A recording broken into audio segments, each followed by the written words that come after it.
I'm James Leach with the Climate Reality Leadership Corps. The Climate Reality Project was founded by Al Gore following his 2006 movie. One of their primary activities is recruiting and training volunteers like me to speak in our local communities and to get involved in other acts of leadership that will help make their mission a reality. My book, The Sustainable Way, was published in 2016. The subtitle, Straight Talk About Global Warming, What Causes It, Who Denies It, and the Common Sense Transition to Renewable Energy, explains what it's all about. It's a plain-spoken 50-page booklet, a comprehensive source of information covering the science, economics, politics, and technology relating to global warming and renewable energy, and it's easy to find. I was among the 800 plus personally trained by Al Gore in Bellevue, Washington in 2017. There are many thousands of us around the world. If you have an audience seeking information on this topic, be it big or small, you can call on us. When this photo was taken on the last Apollo mission in 1972, most people were unaware that we were changing the climate.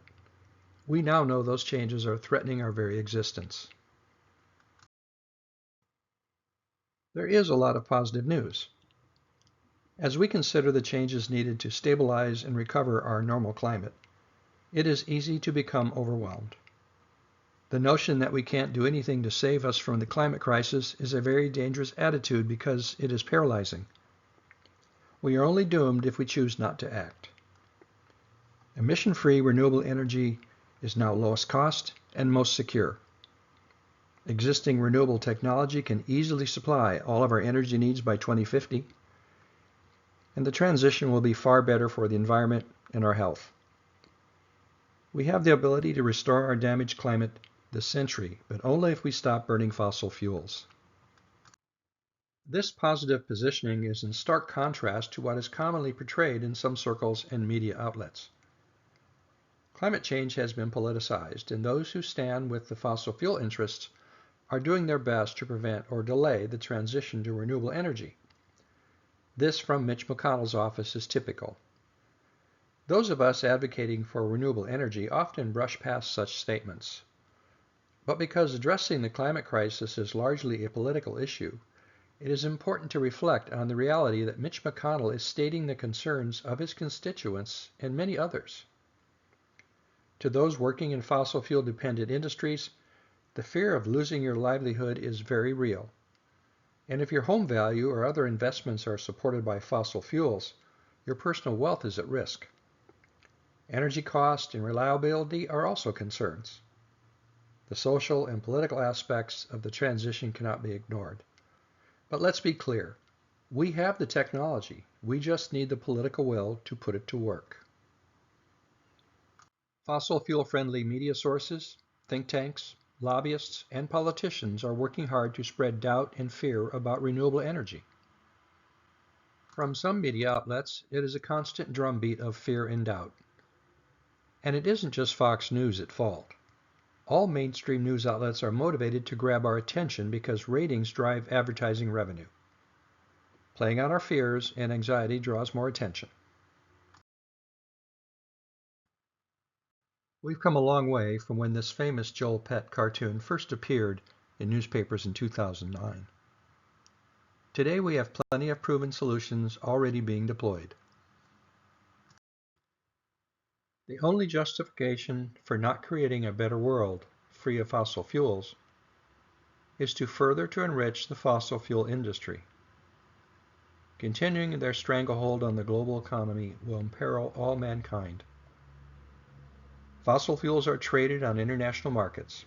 Every dollar spent on fossil fuels contributes to the coffers of autocratic petrostates and their fossil fuel industries partners who use their immense wealth to control politicians and to attempt to dissuade the greater public from wanting to use renewable energy. To free us from this stranglehold, we need to get focused. There is only one thing we must do. We must nearly eliminate global use of fossil fuels by mid-century.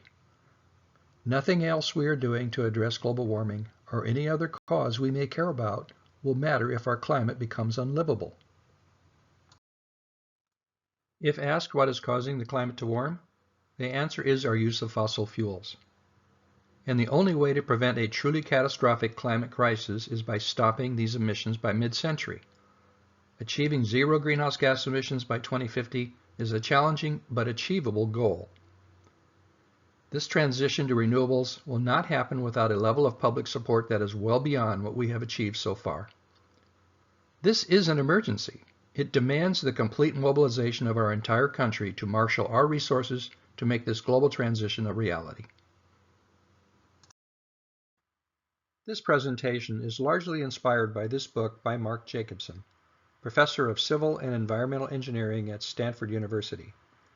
Professor Jacobson is a world-renowned renewable energy expert.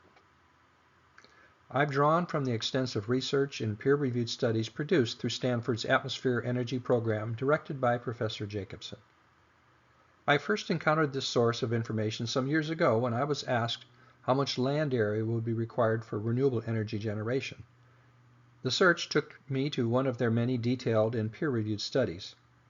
Behind every finding and assessment in this book, there is first-rate research. So how do we save our climate and clean our air by 2050? Stop burning things. Electrify everything.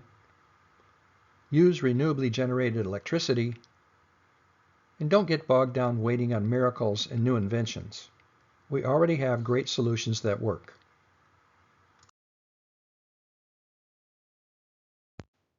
Will we need more energy? Because of the many efficiency advantages of electrification over fossil fuels, we'll actually use a lot less energy overall. Some examples. Gasoline-powered vehicles use 4 to 5 times more energy per mile driven than electric vehicles.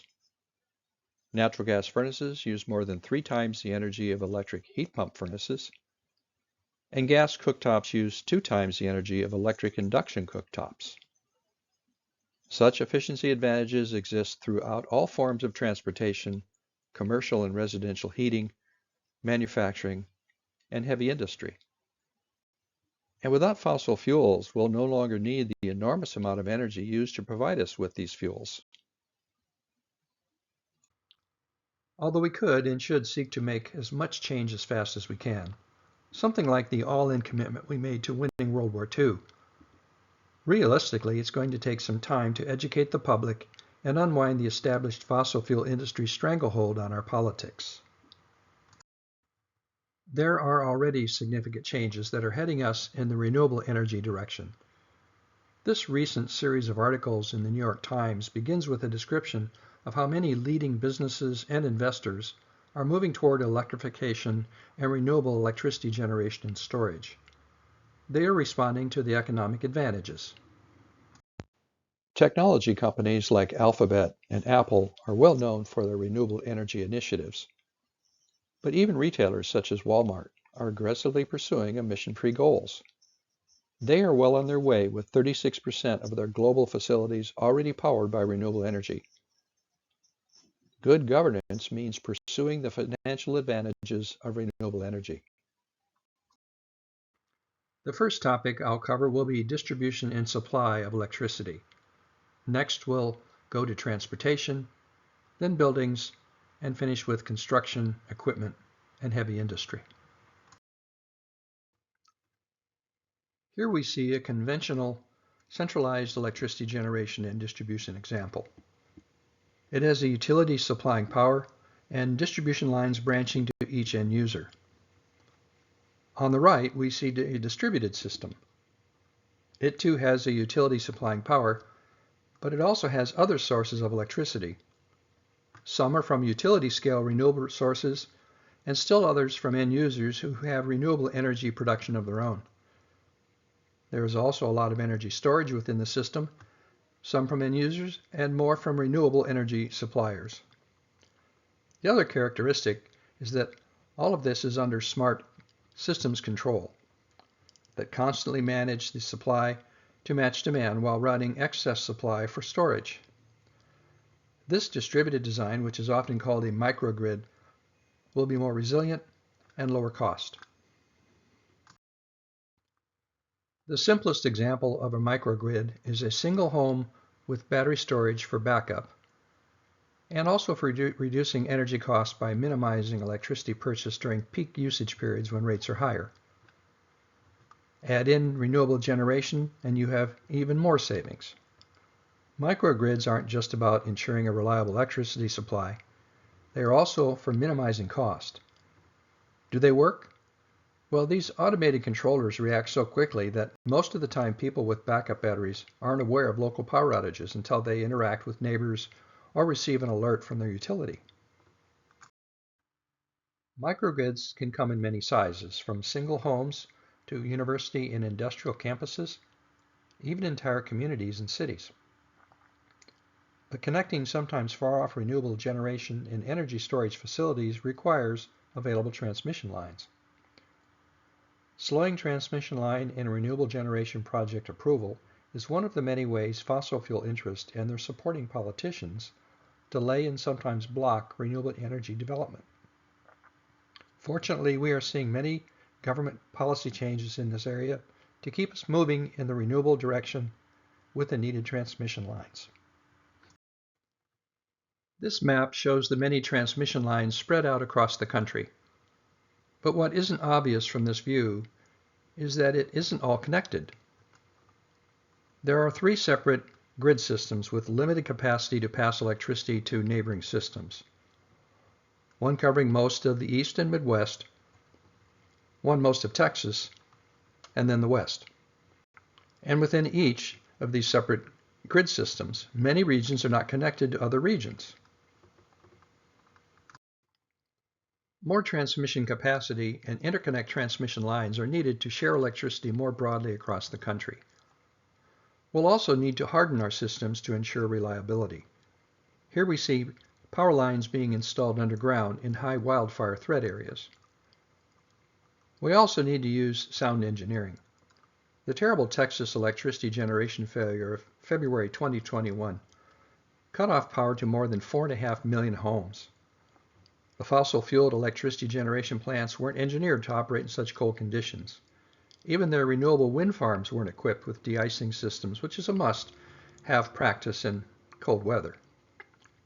And because the Texas system was isolated, electricity couldn't be supplied from outside. Extreme weather puts more stress on the grid. Where unexpected temperature extremes occur, we find under-engineered equipment and outages. Significant upgrades to our national grid will be needed. Now, we know how to do this. We just need to get past the politics and get on with it.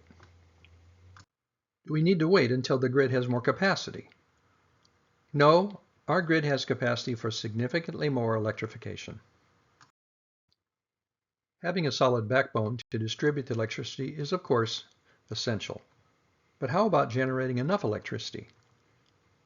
We have a ways to go just to accomplish this first requirement. About 20% of U.S. electricity is presently generated using renewable sources.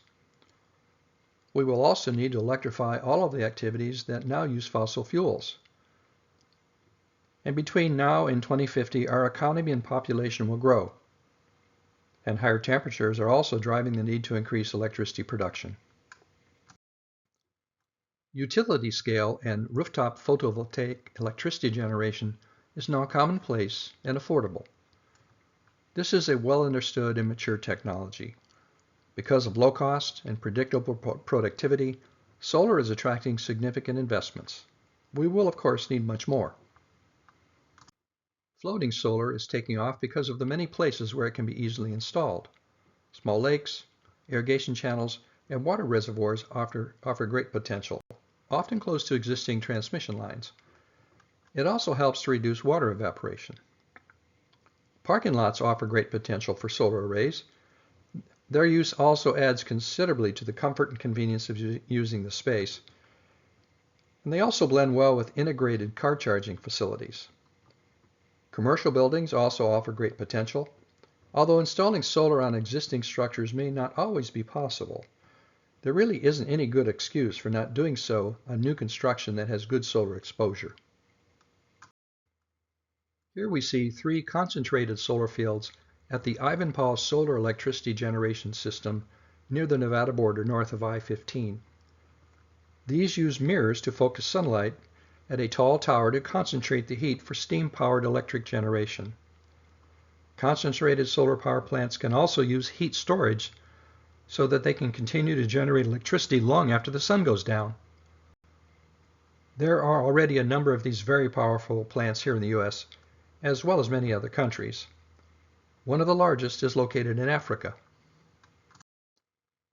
The north site in Morocco has two fields using heating towers similar to those at Ivanpah. The newest field pictured here features parabolic mirrors that are controlled by computers so that they constantly face the sun. These mirrors focus the sun's rays, heating a special thermal oil running through stainless steel pipes to produce steam that powers the main turbines to generate electricity. Molten salt heat storage is used to continue electricity generation when the sun goes down, allowing 24-hour generation. The north side is among the largest concentrated solar plants in the world, supplying 1/2 of Morocco's total electricity needs.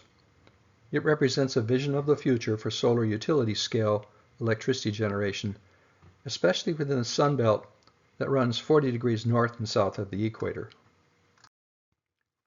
Here we see that between the 40-degree lines is a huge swath of the globe where concentrated solar power is especially effective. We are fortunate to have so much good potential area for concentrated solar power in the United States. These are the familiar land-based wind turbines that we are all familiar with in areas with strong, consistent winds. This industry is mature in terms of the technology and know-how for siting where they are most effective. There is still tremendous untapped potential with land-based wind generation. Ocean-based wind farms aren't as familiar to us. In shallow waters, like along the U.S. East Coast, most will be built upon the seabed. On our west coast, where the near-shore ocean is much deeper, they will be configured on anchored floating platforms. Most will be far from shore beyond the horizon. Offshore wind generation has tremendous potential. Wind-generated electricity is economical and a good complement to our solar generation because it is often producing when the sun isn't shining. And we are also starting to see small-scale wind generators like these. Wave electricity generation technology is just now emerging.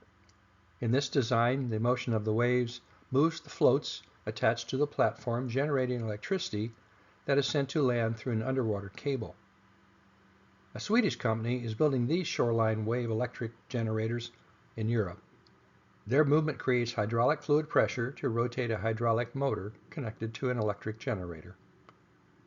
And another promising design is by CorePower Ocean that generates electricity as waves move these floats up and down. Water current generators also have tremendous potential. Both tidal and mini ocean currents are very powerful and predictable. This technology is already making significant levels of electricity in parts of Asia and also in Europe. Here we see one design for fixed placement in a channel. Others can be anchored on the seafloor. This is a seaside tidal generator. It captures high tide water in a reservoir to drive turbines that generate electricity at lower tide.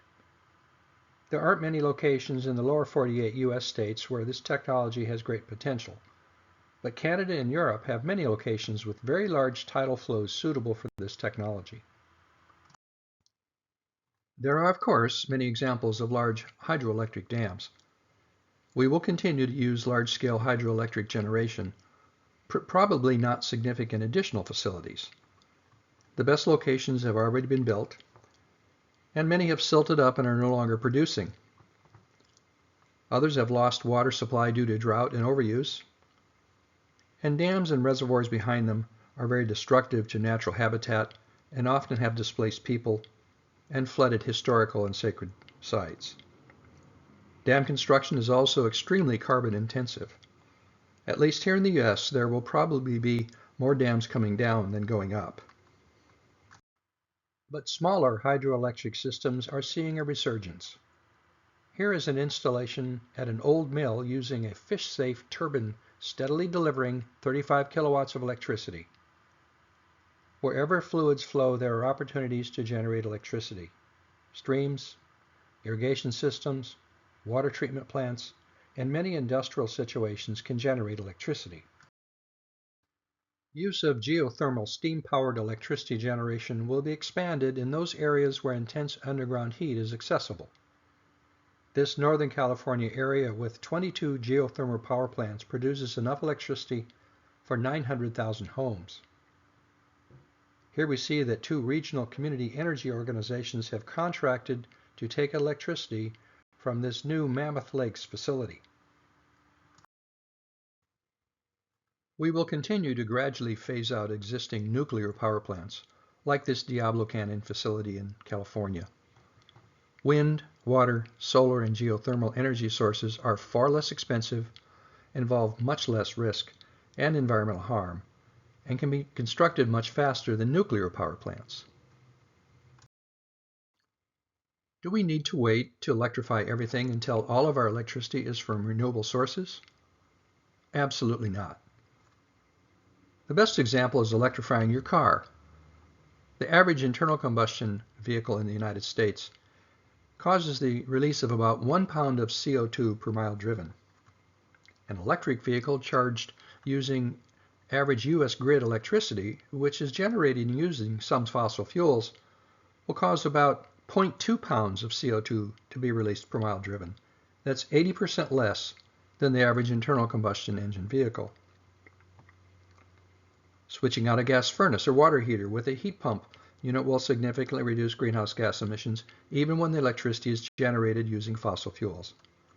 And in places with a higher percentage of renewable energy generation than the national average, the advantages of electrification are even more. So how much electricity will we need by 2050? About double.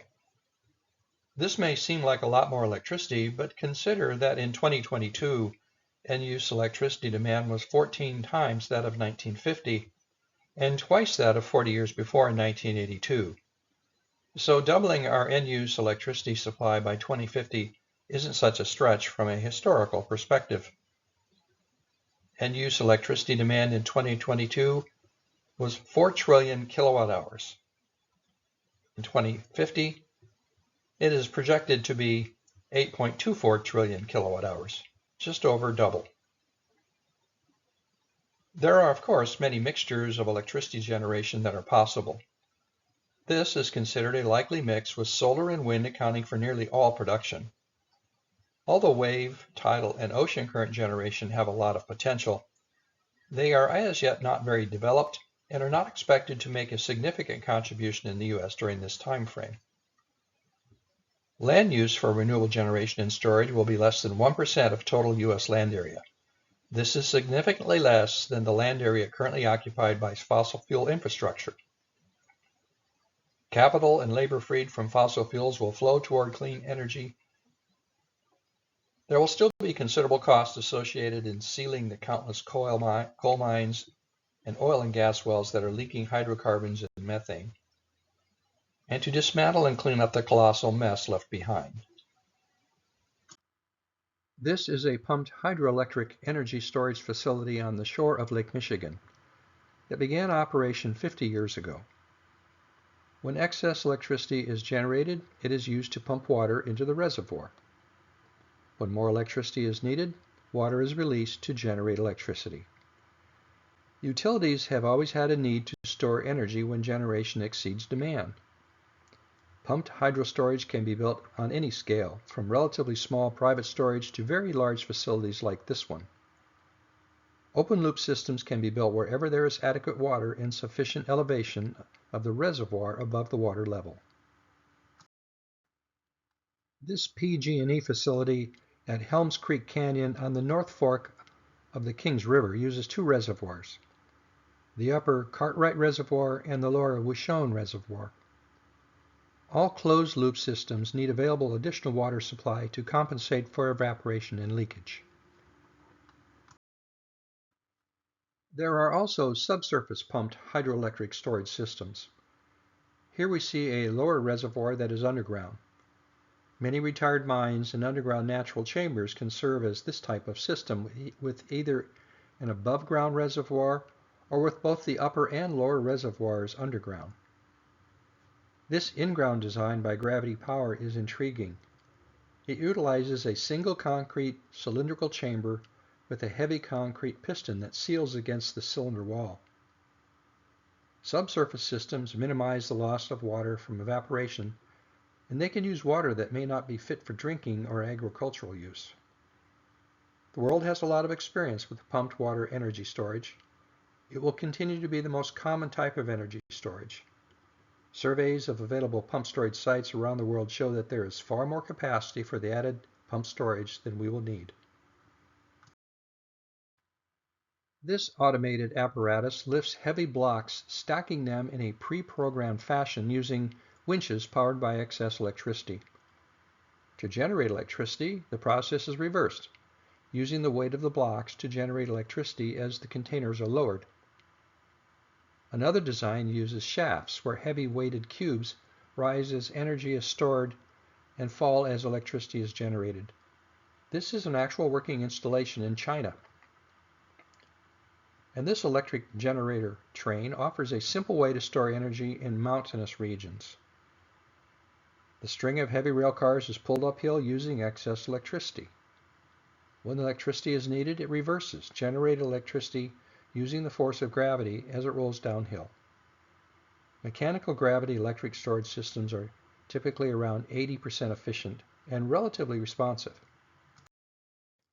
Chemical batteries like these Tesla units offer near instant response to changes in demand. There are now many offerings out there for home solar electric storage and backup. The efficiency of lithium battery electric storage systems is well over 90%. This is part of the utility-scale lithium-ion battery storage facility at Vistra Corporation's Moss Landing site along California's Central Coast. This is the most recent addition, bringing the capacity up to 1,600 megawatt hours of storage. This enormous capacity is needed because California often generates much more renewable electricity during daylight hours than is needed. They have plans to increase the capacity even more. This is a rendering of a new battery storage facility being built by Form Energy for Georgia Power using iron-air chemistry. Iron is abundant and inexpensive. Though much heavier and taking more physical space, iron-air batteries are simple and safe. They are not nearly as efficient as lithium-ion batteries, but the cost per kilowatt-hour stored is as little as 1/5 that of lithium-ion batteries. There are several other utility-scale stationary battery chemistries that are viable. We understand how to store electricity in batteries. We just need to build enough of them. Thermal storage is also important.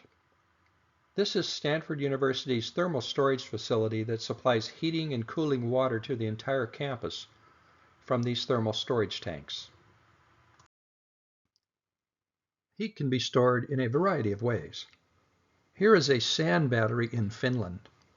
The sand is heated using renewable energy, providing heating to the community throughout the year. Repositories for either cooling or heating can be vessels like this tank, or even underground areas. Any media that absorbs cold or heat can be used to store it for later use. Molten salt energy storage was mentioned in connection with concentrated solar power plants to generate steam. Even the cold side of the system actually needs to be very hot to prevent the salt from solidifying.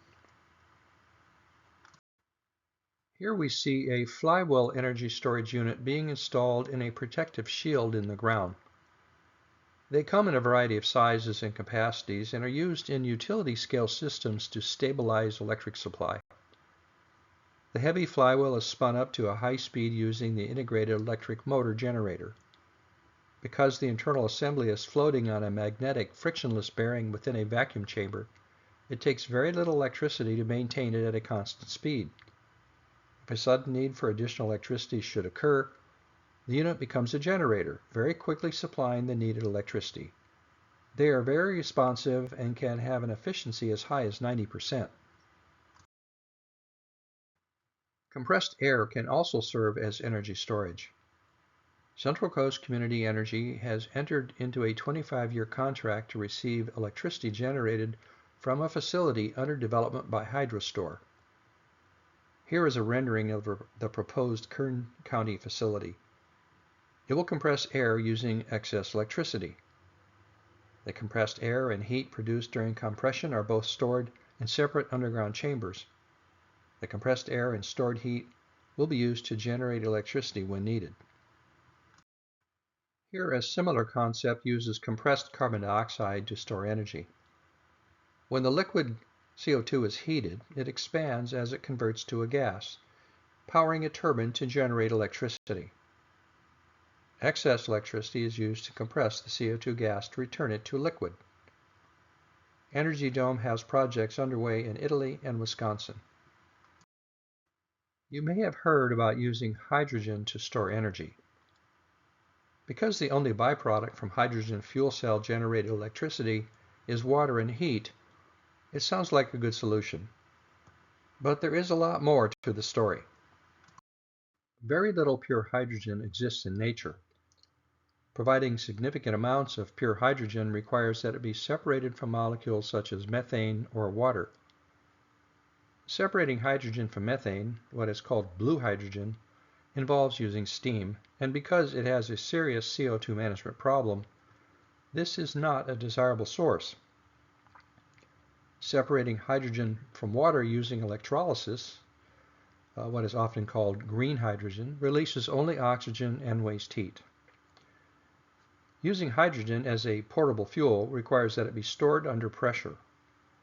And hydrogen's small molecules are difficult to contain and require specialized and expensive plumbing.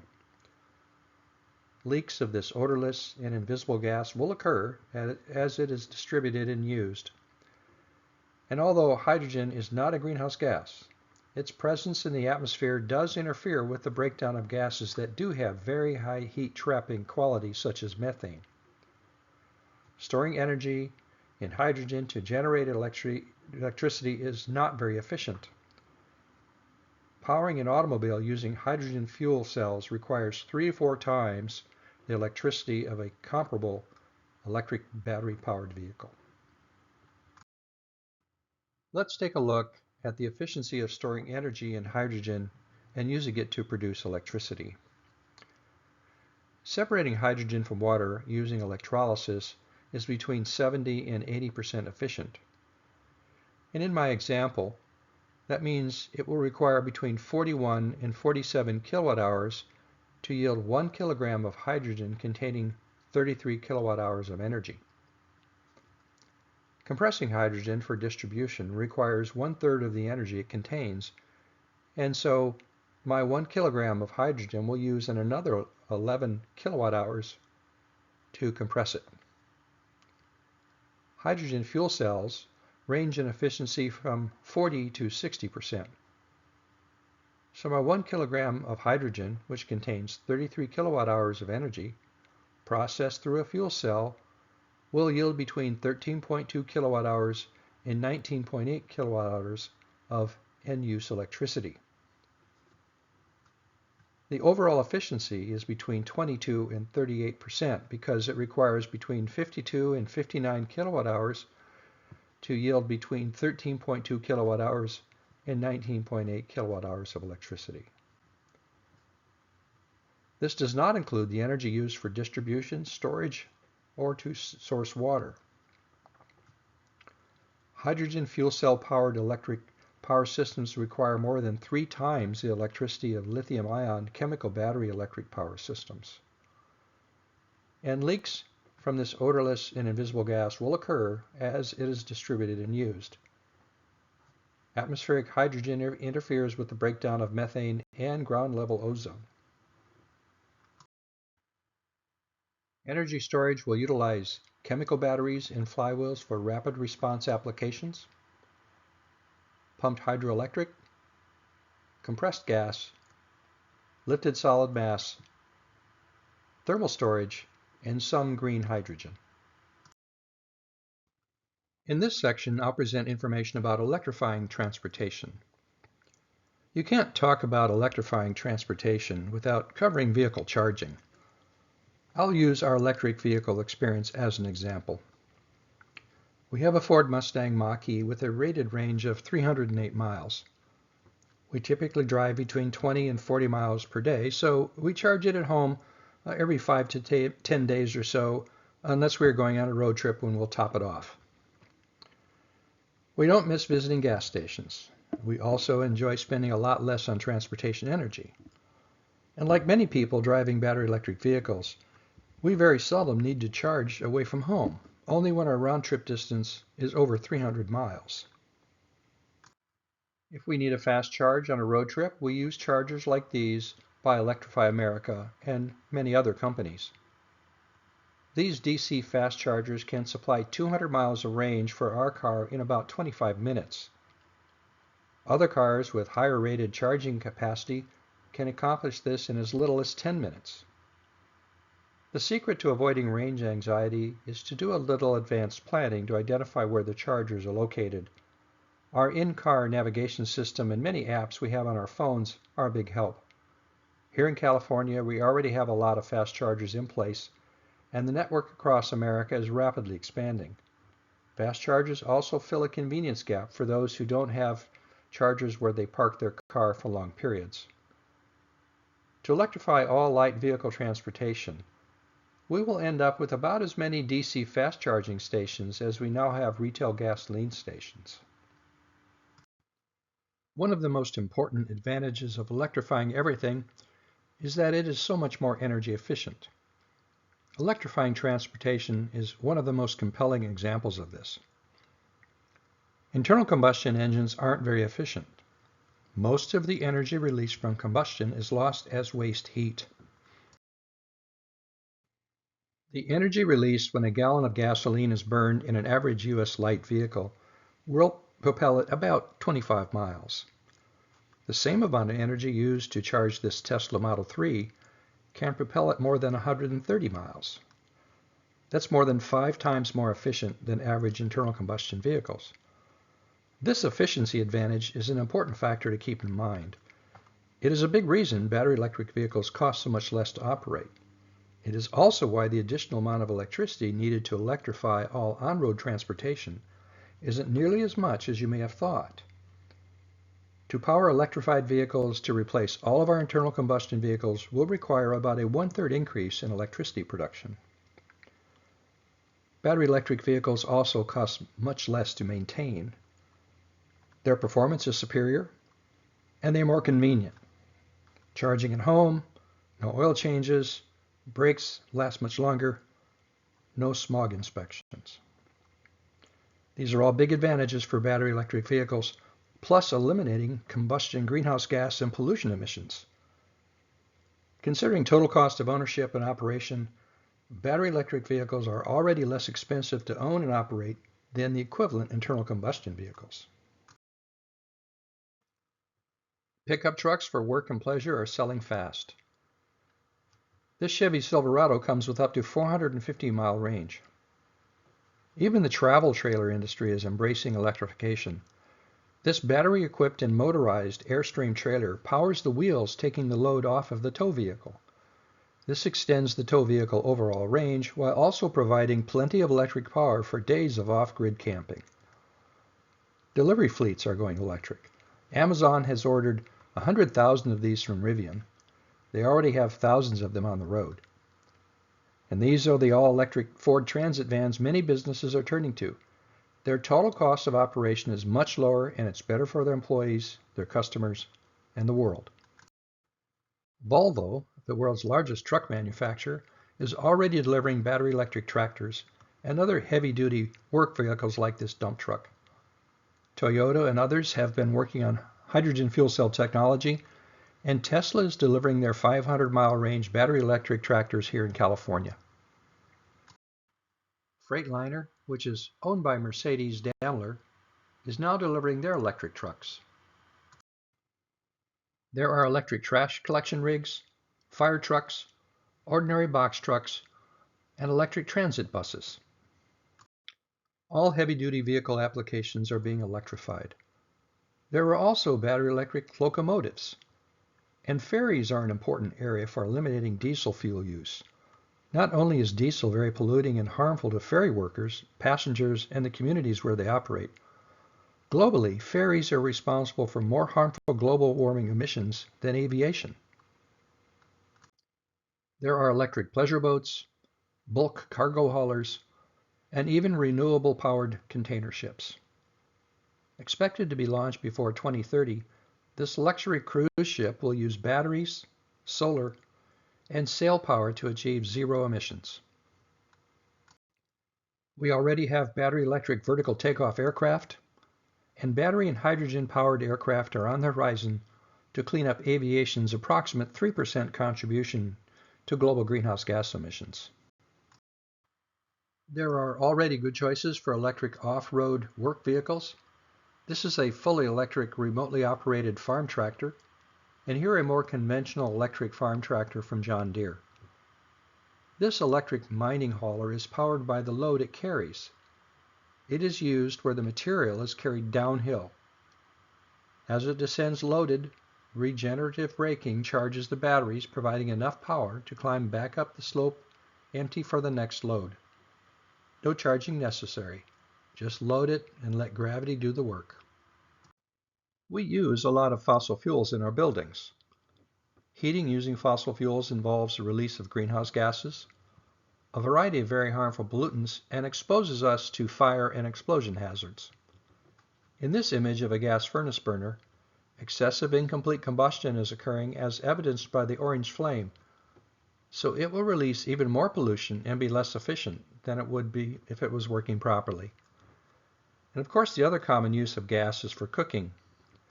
Gas cooktops, ovens, and ranges are especially bad sources of indoor air pollution because they vent directly into the room, unlike the flames of a furnace, water heater, or gas clothes dryer that should always be vented to the outside. Gas appliances and all the gas pipes, fittings, valves, and other connections that bring us the gas also leak raw methane gas into the atmosphere. And burning natural gas produces CO2, oxides of nitrogen, carbon monoxide, black carbon particulates, and a variety of harmful hydrocarbons from incomplete combustion, including the carcinogen benzene. Another method of generating heat is from electric resistance heating. This involves running a current through a material that resists the flow of electricity, causing it to get hot as the electric energy is converted to heat energy. Conventional electric water heaters, clothes dryers, cooktops, ovens, furnaces, and heaters use resistance heating. In an efficient all-electric world, burning gas or using electric resistance for space and water heating will be replaced by heat pumps. Heat pump technology isn't new. The refrigerator is a common example we are all familiar with. It moves heat from inside the refrigerator to the surrounding space outside the unit.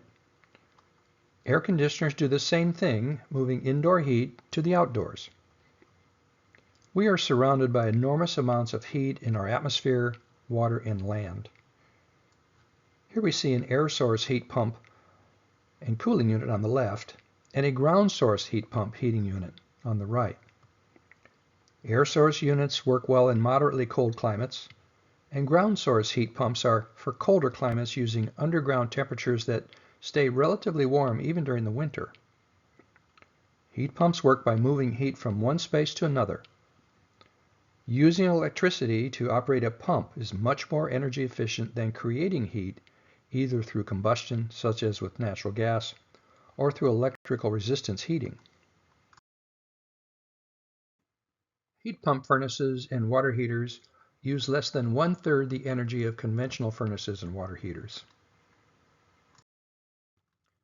We are all familiar with the heating systems we commonly find in our homes and other standalone buildings. But there is another type of heating that is actually very common. District heating is a centralized system for distributing heat or cold through a system of pipes throughout the district. Major large cities, universities and business campuses, and industrial centers have them. Major sections of cities like New York, Boston, Los Angeles, Seattle, and Indianapolis have district heating systems. In these situations, transitioning from fossil fuels can be much easier because only the district facilities that supply heat and cold need to be changed. Everything else within the district stays the same. Electric induction cooking heats only the pan using an oscillating magnetic field to excite the molecules in the pan. They heat much faster and more evenly, and because there is no hot surface on the stovetop, open flame, or explosive gas involved, they also reduce the risk of fire and indoor air pollution. Ultra-efficient heat pump clothes dryers use up to 50% less energy than conventional resistance coil, electric, and gas clothes dryers. We now have good electrified alternatives for gas-powered yard maintenance equipment to choose from. Electric forklifts have been in common use for decades. They are efficient, clean, more dependable, and overall cost a lot less to operate. Here is a battery-powered construction tractor, a battery-powered excavator, and even a battery-powered bobcat. And if you're going to use electric construction equipment, you also need ways to charge the equipment in the field. This unit is powered by hydrogen fuel cells, this using a large chemical battery pack. There is portable battery power for small jobs, bigger tasks. This is drawing power from a Ford F-150 Lightning pickup, and much bigger jobs. Here we see an electric arc blast furnace for iron and steel production. Here too, this electric furnace is significantly more energy efficient than a fossil fuel furnace. Induction furnaces that use the same technology described for induction cooking, but much more powerful, are already in common foundry use. They are used for melting metals like iron, steel, copper, and aluminum. Resistance furnaces are also in common use for heat treating of metals and pottery work. Electronic heating includes radio wave and microwave heating. The common microwave we all recognize. Here, radio frequency is being used to remove moisture from the material in the bags. This technology is in common use for heating wood, plastics, and ceramics. Electron beam furnaces are used for production and refining of high purity metals such as titanium and vanadium, and some exotic alloys. Electron beam furnaces use a hot cathode for production of electrons and high voltage for accelerating them towards the target to be melted. The technology is used for cutting, welding, and machining metals. Laser cutters are an electron beam device. Here we see inside a very large heat pump used for industrial scale heating.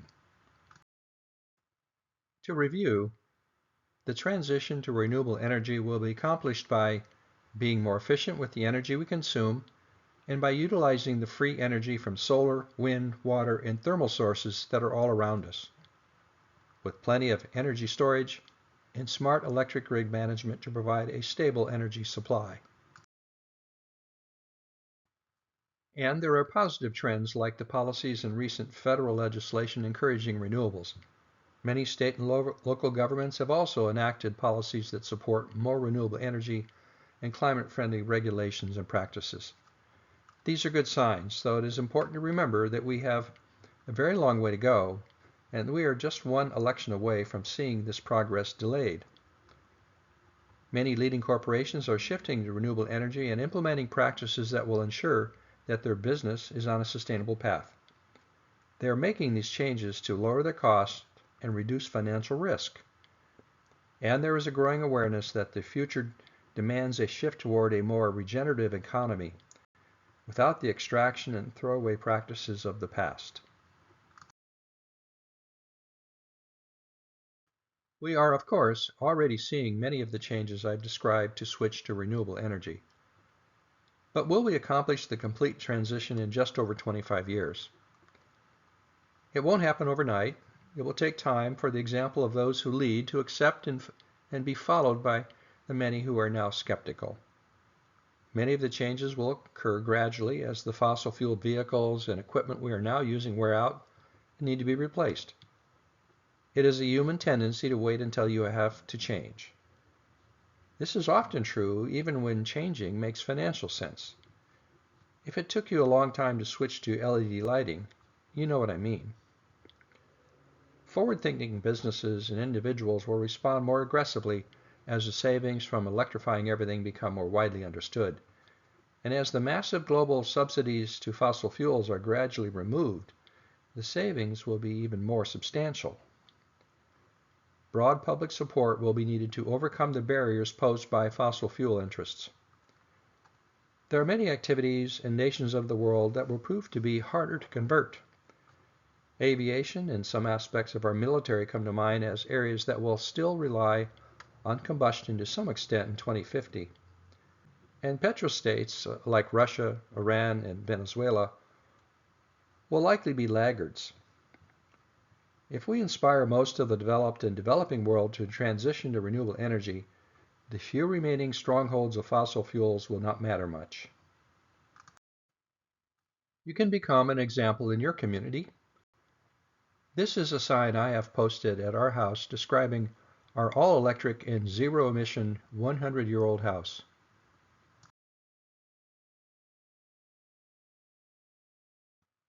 Let's review why we should switch to renewable energy. First, of course, is to prevent further climate destabilization.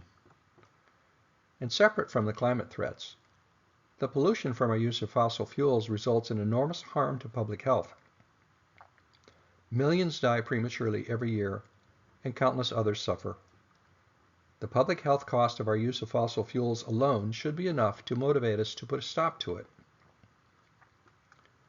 The greatest fortunes in the world are built upon our consumption of fossil fuels.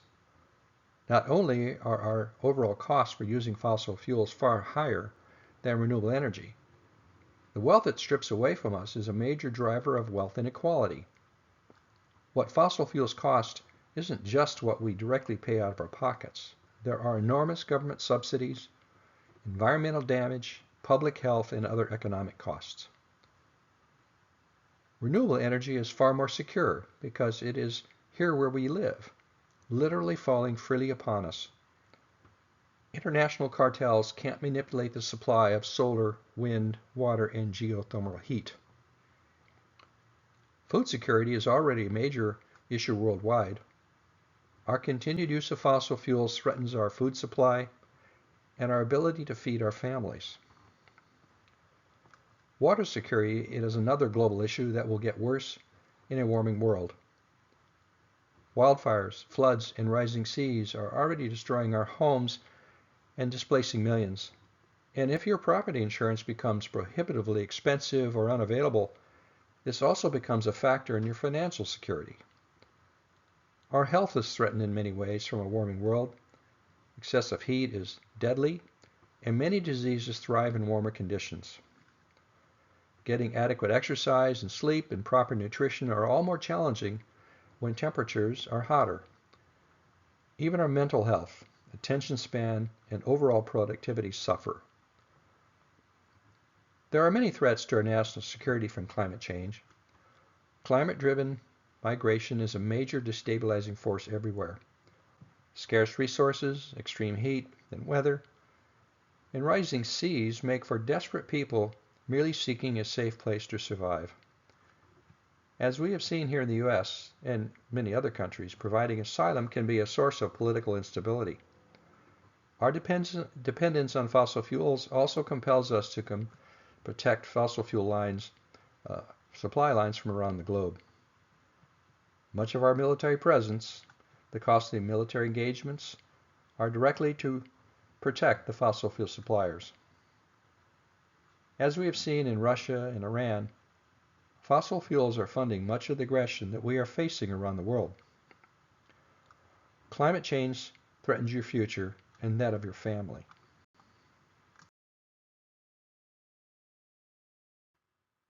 Can we change? Yes, we can. We already have the technology to replace all of our uses of fossil fuels. But will we change? Like it or not, change is upon us. humankind can continue on our present course and face untold suffering and loss of much of our natural world. Or we can be good ancestors and begin a new age of living sustainably. Please join those who are using their voices, their votes, and their choices to fight the climate crisis, because your world depends on it. Thank you for your time and attention. For those of you who would like to get into the details, Mark Jacobson's college text on the right is a good source. Both books include some great information I didn't include about what doesn't work and why. Things like new nuclear, natural gas as a bridge fuel, burning biomass, and direct air carbon capture and sequestration.